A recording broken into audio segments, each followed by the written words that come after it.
Hi, I'm Program Director Jeff Terrell here at Fenton Fitness and Athletic Center.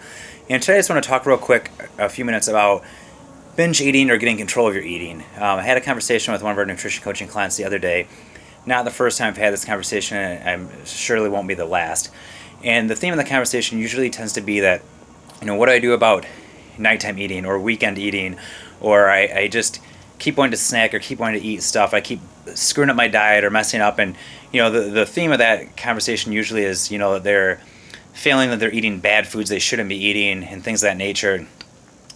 Invariably, when I talk to people a little bit more and dig in a little bit more, what usually ends up happening is when people decide they're going to go on a diet or they're going to start eating better, is they have a list of foods that they consider bad for them that they want to throw out and take away and deprive themselves of. And so that might be different for everybody. A lot of time nowadays, I want to avoid carbs, I want to go low carb, or I don't want to have bread, or I don't want to have pizza, or maybe it's dairy, or maybe it's meat, or whatever the quote unquote bad food is. They want to avoid that food entirely.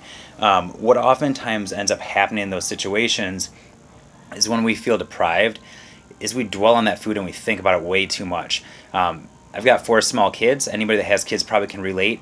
If you tell them don't go do something, or don't go into the closet, don't go downstairs, don't touch this or that, almost the first thing they always want to do is go do that thing you just told them not to do. Whereas had you never even mentioned it, there's a good chance they probably would never even thought to go there or to do anything with it. So as adults, we operate the same way oftentimes. If we tell ourselves, okay, I'm not going to have cheese anymore, or I'm not going to have pizza anymore, or tacos, or whatever the thing is, we oftentimes end up thinking about that. And even if we're not that successful at depriving ourselves of those things, we tend to just dwell on that and then feel stressed, and we want to reward ourselves, we want to treat.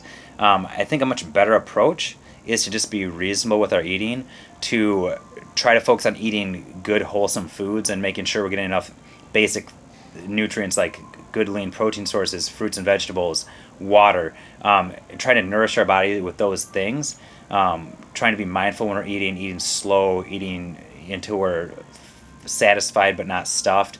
Those are some of the basic sort of tenets that we start a lot of our nutrition coaching clients with.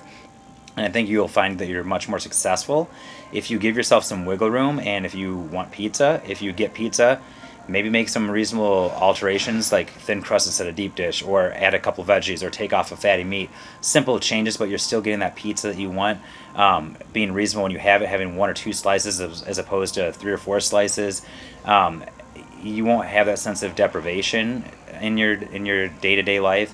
You won't want to binge on the weekends. You won't feel a sense that when you quote unquote screw up and have a cookie, you won't need to have 5 more cookies because you have to go back on your diet the next day.